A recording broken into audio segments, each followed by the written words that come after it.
I had a running question for you, just going back to what we were talking about with what James wrote on denversports.com. And this part, I think it's very fair for James to question Sean Payton in this instance. Will they be a run-first football team? And maybe not even run-first, but will they be a run-heavy football team? Because that's something, Stoke, you and I talked about it a lot a year ago. Stop asking the quarterback to throw the football downfield. The quarterback couldn't do it when it was Russell Wilson, so couldn't do it when it was Jarrett Stidham. And they just, not that they abandoned the run, but that wasn't their identity a year ago. Will it be that this year? It depends, right? I mean, I've been impressed with how Bo has handled the passing game and how well he's done with it. James is concerned about the rushing attack. And, okay, I get it. So if you're having success running the football, guess what? You run it more. If you don't, then we got to pass the ball more. Yeah. I mean, that's what it boils down to. I think Sean Payton is very flexible in his offensive approach. If he needs to throw the ball, 50 times to win a football game, that's what he's going to do. If he can run the ball 35, 40 times, that's what he's going to do. So we don't know what the identity of this football team is going to be. I thought early on after they drafted Bo that they were going to try to approach it as a run-first football team. But now seeing what I've seen, and, if they don't have success doing it, then, now all you're doing is you're hurting your quarterback. Mm-hmm. 2nd and 11. Stuff that we saw last year. 2nd and 13. 2nd and 8. Like, you got to have success to continue to trust and call run plays. If not, it's just a wasted play. You might as well be a pass-first offensive football team. Yeah, I'm like I said, I can see why James came up with the question, and it's a very fair question. I want him to do more of that last year. This whole preseason's been talk about how good the offensive line is and will be moving into the season, but you got to see a little bit more of that. So I'm just hesitant to say yes, Sean will do it because he's got his shiny new toy in Bo. He still wants to show everybody he made the right pick. He looks like a genius so far, but you know what I mean? He still wants to show off who Bo is and what Bo can be in his system running his plays. Yeah, sure you do. I mean, who wouldn't want to do that? But I think, Sean's been around a lot. The best way to do that sometimes is to run the football. You're right. All right, now what does that set of play-action passes? Mm-hmm. Shots down the football field. All of a sudden the safeties come up into the box.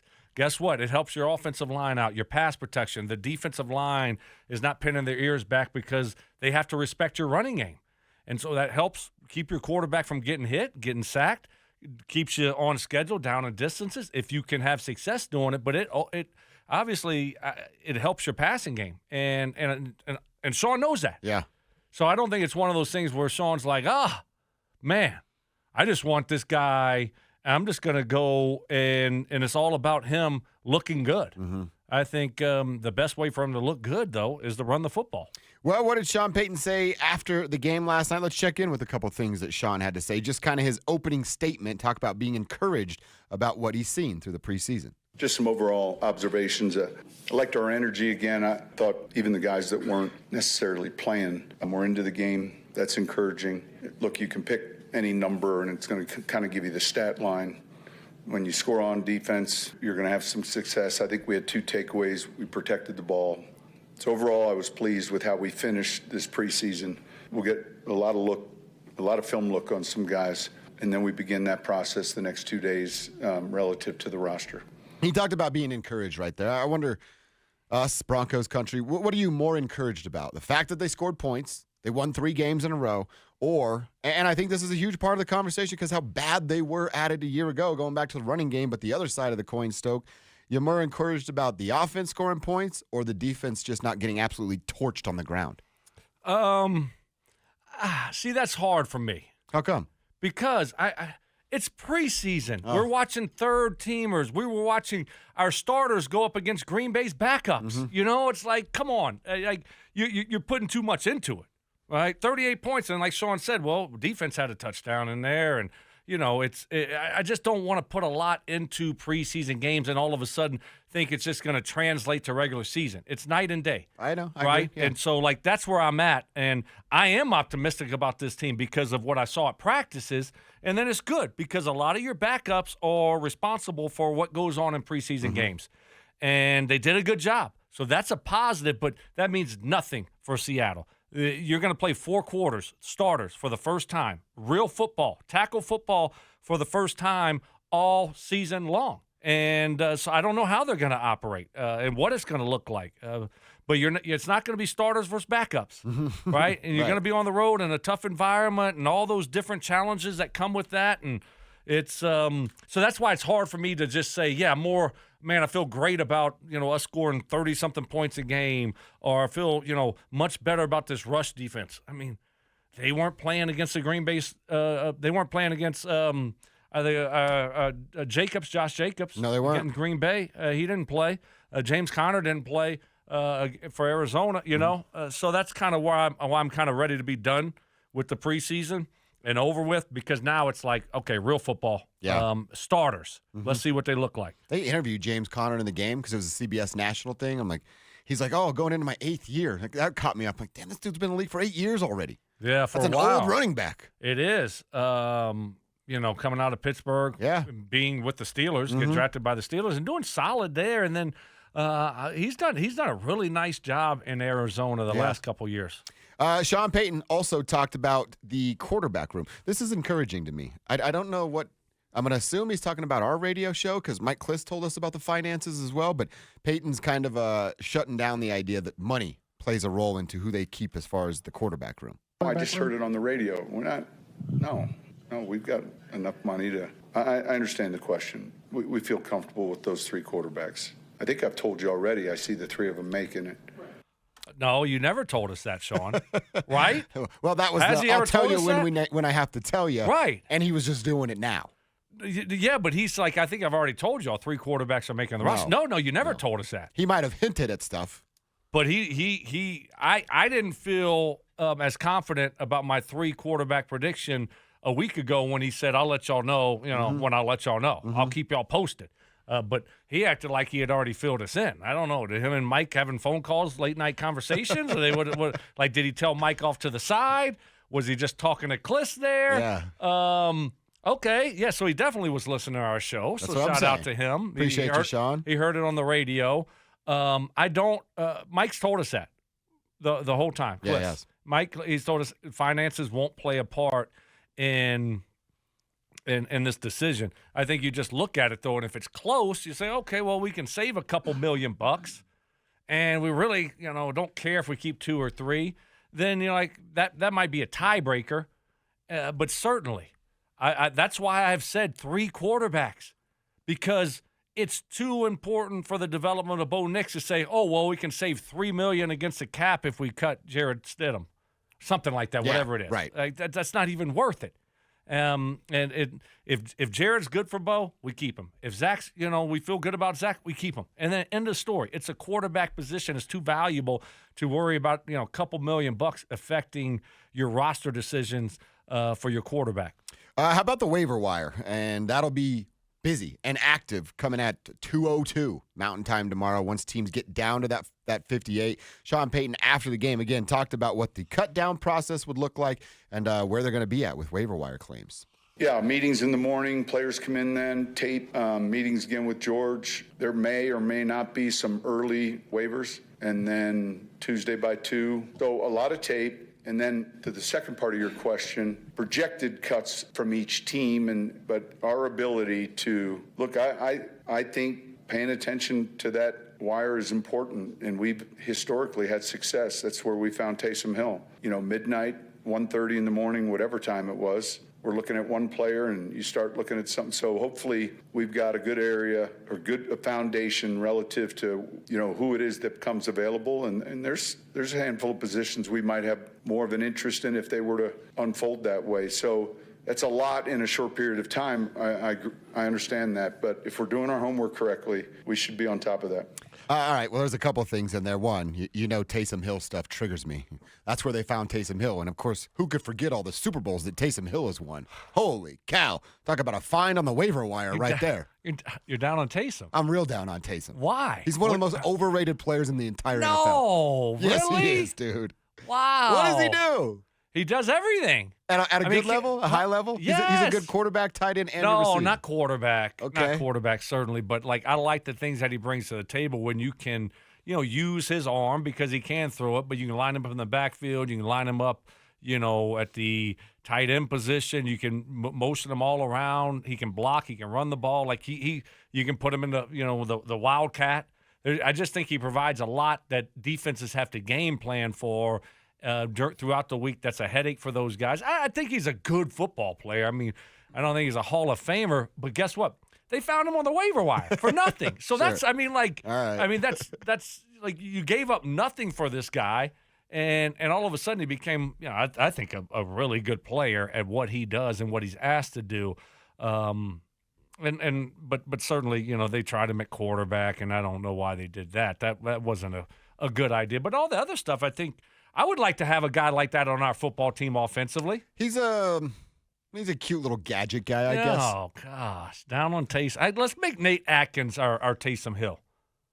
Like he's going to play multiple positions? Yeah, we're See, gonna I play can him at get into that. fullback. We're gonna put him in the wildcat. He's gonna be our tight end. He's gonna be our special teams ace. We're gonna, motion him all over the place. Sure. That's our new Taysom Hill right there. Nate Atkins. All right, if it works out, then maybe I'll start to come on your side. Okay. I'm very hesitant to say that will work out, just like it's never worked out for Taysom Hill.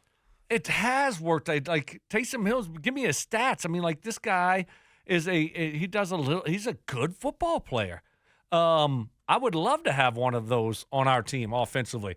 So, but the other thing, real quick, as you're looking up his stats for us. Okay. What do you got? Anything? I'm trying to look for rushing and receiving because his passing stats are terrible. Right. Yeah. I don't think he's a 1,000-yard rusher, but he's been here's where he excels. Like I said, he makes the defense game plan for him. You got to have a certain package for the Saints when you're going against them for Taysom Hill. Okay. The other thing that he really provides, which would be nice here, is he's a great short yardage guy. 3rd and 1, 3rd and 2, 4th and goal at the 1.5. Things like that. You can just say we put him in the backfield, and then in the wildcat, you do so many different things with him. He's a weapon in those types of situations. The most rushing and receiving yards he's had combined in an NFL season came in 2022 when he ran for 575 and had 77 yards receiving. Okay, how many touchdowns? 2 and 7, 9 total. That's the most touchdowns he's had in a year? Mm-hmm. I thought he's had more No, touchdowns that's than a that. lie. Yeah, I thought so. He has had. See, you're like my wife. I told you that. I tell you, I always got to double check his work. Oh, he's had 9 his- twice. He's done But 9 twice. Double check his work for me, please. Chicken fingers. Are you looking at the rushing? Rushing and receiving combined. Oh, now we're going to have him do math on my math. We're Right. going to be here till Zach shows up. I got 8 touchdowns in 2020, 7 in 22. Okay, we'll figure it out later. Both of you. 7 rushing and 2 Okay, receiving. it doesn't matter. I'm done with Taysom Hill. You gotta do the receiving. I'm moving on from Taysom Hill. We're not. I'm done. I'm just saying his total yardage. Okay. Like Jerry, I would like to have a Taysom Hill. You wouldn't want him. Okay, perfect. But Jerry Jeudy produced more than Taysom Hill. okay, no way. No, he did not. No, he did not. Numbers wise. No. Not touchdowns. No, yeah, touchdowns. Taysom Hill is not a receiver. I'm done. I'm done with Taysom Hill. All right, go ahead. You're about to have me cussing over here. Pizza bet on Taysom Hill touchdowns this year. Okay, we'll do that off air. So I think the big point here. Okay, go ahead. Screw Taysom Hill. The big point is that they find him on the waiver wires. It's important. There's going to be some really good players that become available. Mm-hmm. Right? You just got to find the right ones. And so that's what they're going to be doing. Like Sean said, you got so many guys that are getting cut by tomorrow. And you got to try to find the right guys for your roster, but there'll be some good ones. There always are some good ones. And you just got to find that guy, and hopefully the Broncos do. Do you have a position group in mind that you think, hey, that they're going to need a little bit of help? The only thing I could really think of, Stoke, when I was going to ask you this, is depth at the offensive line. If they don't like what they have in the 90 guys there, And that's, by the way, that's like all 32 teams need depth on the offensive line, right? Everybody's looking for quality, like starters. Like if you can find good backups, everyone's looking for that. and then I wrote down linebacker depth, but, Jonas Griffith, Cody Barton are guys that we like. I thought Justice Renard had a really good game in the preseason finale last night. And then how can we forget, was it Laval Bailey or whatever? He had the pick six and took it back to the house. That's also fighting for a spot there. So maybe depth if you don't really like what you saw out of Bailey outside of that one pick six he had last night. But he's made a couple plays too. Yeah, certainly. I was thinking, inside linebacker possibly. You're always you're always looking for pass rushers. Everyone is. But like interior guys, you try to find depth there, big body guys there. Certainly you could use. But other than that, I think, there's no like urgent need on this roster to say, man, we're really thin here. I like the depth that they have. I think it's much better this year than what it's been in the past. But I'm sure, like Sean said, there's a few positions if somebody becomes available that they'll make a move on the guy. I mean, how about our guy number 94, Jordan Jackson? Jordan Jackson. Yeah, how about him having the 2 sacks there in the first quarter? That was impressive from him. So, you look at guys like that, how much does that impact him making the football team? Right now he's third on the depth chart. He's from Air Force, 6th-round pick there. In 2022, so a guy on the that practice squad last year, the whole year. Yeah, a guy that showed up and like, wow, okay. Maybe you're thinking you could get him to the practice squad again, if you're looking for extra roster spot somewhere. But then after the 2 sacks, I think if you try to get him to the practice squad, guess what's going to happen? Someone's going to say, well, let's take a look at him for a couple weeks here, and we're going to put him on the active roster. But what a great game for him. Yeah, he was outstanding. And, I didn't realize he was an Air Force guy. They said it on the broadcast last night, so always rooting for those guys for sure. Sean continued talking about cut down days, and he said something that, like, this morning when I heard it, my ears perked up, and I was like, I got to do a little bit of research on this. So we'll take a listen, and then I'll show you where I did a little bit of my research. No, I don't think today, tonight, tomorrow morning change. The league's plenty smart enough to – it's never easy, this process, and it is what it is. I've been in it myself a number of times, formerly as a player. I can remember being real naive up in one team thinking they were going to start me, and I went in and I got cut, and I couldn't believe it. I think that, look, you have the 53, you have the practice squad, there's paths for decisions, and part of it is managing the roster. So George and I have met the better part of the last couple of weeks, each week relative to where we're at with certain decisions. I think we have a good handle on it. All right, so he's talking about his playing time, and I'm like, I forgot Sean was on the Steelers and the Bears for a cup of coffee a little bit back in the day. And I thought to myself, like, I want to see Sean play quarterback. I want to find a highlight. So I just type in YouTube, Sean Payton highlights, and I found one. You did? Him playing in a Week 6 game for the Chicago Bears. And it's actually really cool because even John Madden is on the call. Oh, wow.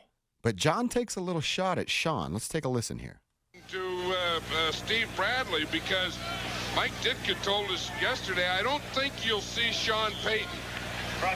He said he followed the plays up. He said last week, he said we put Payton in there, and he said, and we gave him a play, first down, a running play. He ends up in a shotgun and calls something. He said, I don't think he's ready for this. Wow. So John Madden on the broadcast, a little bit of a shot there, saying Steve Bradley was the QB1 and Ditka's the coach, and Ditka telling the broadcasters, yeah, I probably won't play because last week he screwed it up and didn't know what play we were running. Wow. That's a good find there, Dover. Thank you. That was entertaining from old John Madden talking about our head coach who, like, I think he's a really, really good football coach. I do too. A smart guy, obviously has a great offensive mind, but all of a sudden you're in that situation, and I guess it was a run play, and Madden was saying he was in the shotgun, trying to throw the football. So that's not ideal for Sean. Maybe that's why he didn't last as quarterback. Probably not. And I was like, he's also tiny.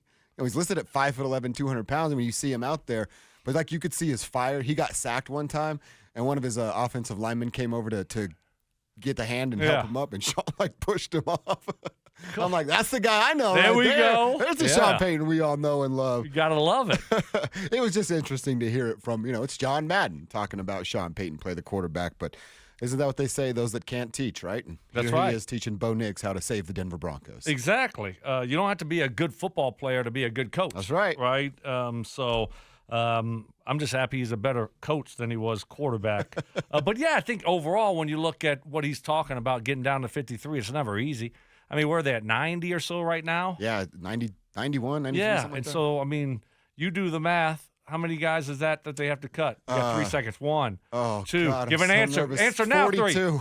Okay, 42 is what he guessed, okay? 63, 73, 83. I think it's more like 37-ish, Okay. I think. I was much closer than I thought. Yeah, but the was pressure was on. nerve-wracking, I know too. the pressure's on. You got to hit. And what is it? Because you're trying to do the math, but I need an answer, or you get DQ'd. So but that's not easy, man. That's a lot of guys. And then times, let's just say it's 37, right?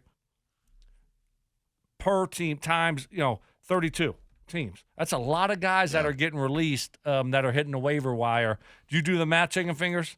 I was going to do the 37 times 32. Yeah, that's okay. That's what I asked. If you did the math, 1,184. Okay, so right around that. That's a lot. Tomorrow at 2 o'clock, 1,200 people are unemployed. Yeah, pretty much. I mean, you'll have, like he said, they might have some cuts today. Yeah. Some teams have, but yeah, in the next 2 days, I mean, you're looking at what do you say, 1,100 plus guys. I mean, that's a lot of guys, and this is where your scouting department comes into play. Your personnel department, like they scouted these guys, and like Sean said, there's a few guys that they looked at to say they might get cut. That I'm sure that is high on their list, and they're waiting to see if those guys get cut or not.